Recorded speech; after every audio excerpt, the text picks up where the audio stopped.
Koneksi antar materi modul 3.1 oleh Margareta Deborah Simanjuntak SPD MHO. Halo, perkenalkan, nama saya Margareta Deborah Simanjuntak. Saya CGP Angkatan 4 dari Kota Tebing Tinggi. Pada koneksi materi modul 3.1 ini, saya akan membuat rangkuman dari proses perjalanan pembelajaran saya sampai saat ini pada program Guru Penggerak. Jadi, untuk lebih lanjut, mari kita simak video selanjutnya. Check it out! Rangkuman koneksi dari modul 3.1 dimulai dari panduan pertanyaan tentang bagaimana pandangan Ki Hajar Dewantara dengan filosofi Prataptiloka memiliki pengaruh terhadap bagaimana sebuah pengambilan keputusan sebagai seorang pemimpin pembelajaran diambil.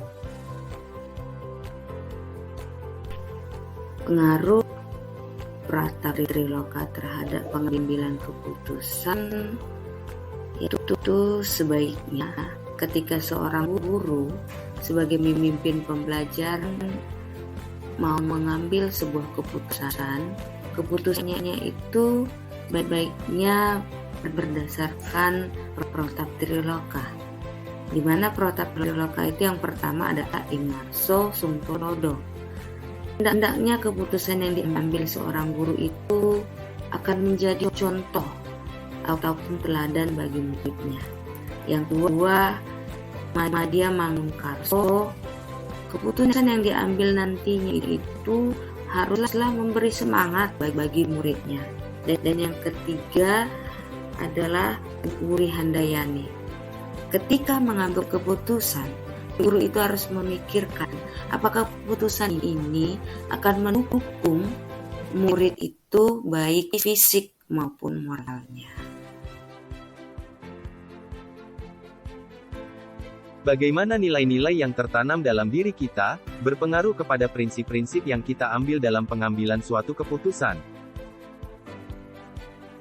Dalam mengambil keputusan yang bijaksana diperlukan serangkaian proses dan tahapan yang berlandaskan paradigma dan prinsip, maka dalam hal inilah nilai-nilai yang tertanam dalam diri kita diperlukan. Maksudnya, jika nilai-nilai dalam yang telah tertanam dalam diri kita adalah nilai-nilai kebajikan universal dan nilai-nilai guru penggerak, maka pemikiran dan prinsip saat mengambil keputusan pastilah berlandaskan nilai-nilai tersebut.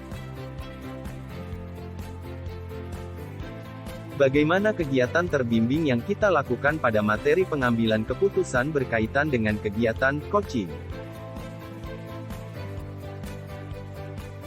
Dalam pembelajaran di PGP ini, fasilitator sebagai coach menuntun CGP menemukan potensi dirinya sendiri dalam hal mengambil keputusan, khususnya keputusan yang mengandung dilema etika, serta menuntun CGP untuk melakukan 9 tahap pengujian terhadap keputusan yang diambil agar keputusan yang diambil tepat dan berpihak pada murid.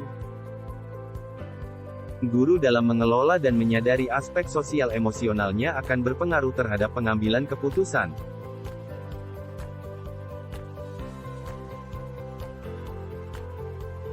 Seorang guru dengan memiliki keterampilan sosial emosional, maka keputusan yang diambil pastilah dengan kesadaran penuh, sadar dengan konsekuensi dari keputusan yang diambil, dan tentunya keputusan yang diambil bukan keputusan temporer tapi keputusan yang dapat dipertanggungjawabkan.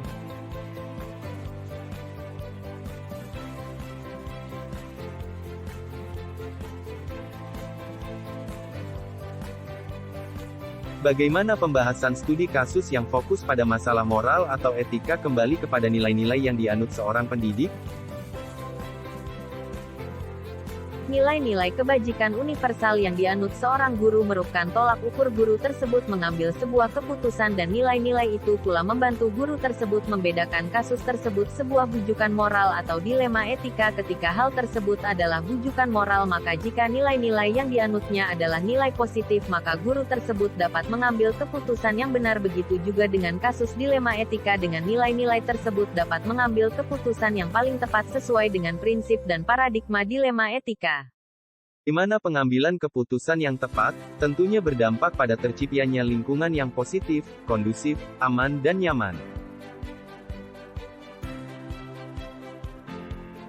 Untuk mendapatkan keputusan yang tepat, guru harus menerapkan 3 prinsip dilema etika dalam berpikir, juga 4 paradigma dilema etika, serta menguji keputusan tersebut dalam 9 tahap pengujian, dan setelah hal tersebut diterapkan maka keputusan yang tepat pun dapat menciptakan lingkungan positif, kondusif, aman dan nyaman. Walau tidak akan pernah semua pihak dapat dipuaskan dengan keputusan tersebut, tapi paling tidak dapat diminimalis. Apakah kesulitan-kesulitan di lingkungan Anda yang sulit dilaksanakan untuk menjalankan pengambilan keputusan terhadap kasus-kasus dilema etika ini?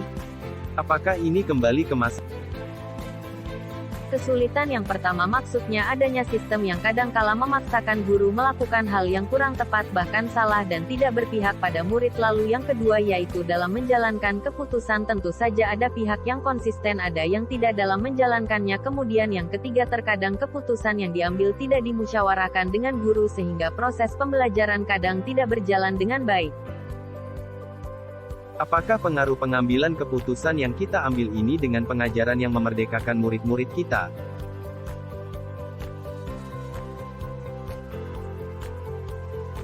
Segala sesuatu tentunya tergantung pada keputusan seperti apa yang diambil. Jika keputusan yang diambil sudah berpihak pada murid, dalam hal ini tentang metode, media dan penilaian yang diterapkan guru sudah sesuai dengan kebutuhan murid, maka dapat memerdekakan murid dalam belajar sesuai dengan potensi dan kodratnya.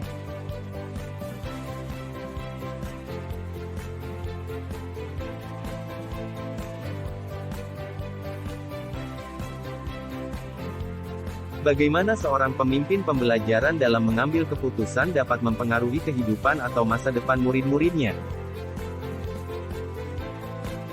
Ketika guru memutuskan segala hal dalam pembelajaran berpusat pada kebutuhan murid, baik dalam hal memutuskan pembelajaran berdiferensiasi, tentu saja akan mempengaruhi kemajuan akademik murid yang nantinya berpengaruh pada masa depannya. Atau ketika guru menerapkan coaching, maka murid dapat menjadi pribadi yang kuat dan mandiri dalam memecahkan setiap masalahnya di masa depan. Atau ketika ada hal-hal dilema etika yang menyangkut murid, maka guru harus menerapkan prinsip dan paradigma dilema etika dalam pengambilan keputusan. Apakah kesimpulan akhir yang dapat Anda tarik dari pembelajaran modul materi ini dan keterkaitannya dengan modul-modul sebelumnya?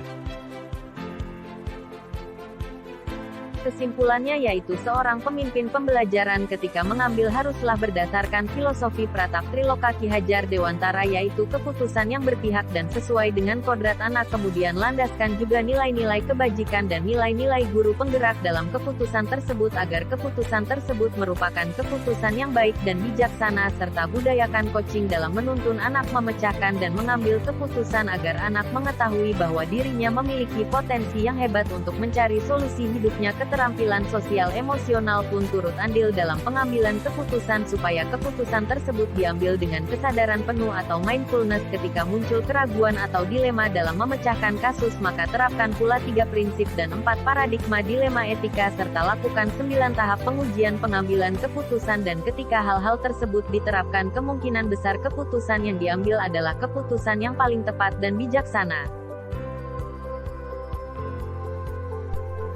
Terima kasih. Salam guru penggerak Indonesia Maju.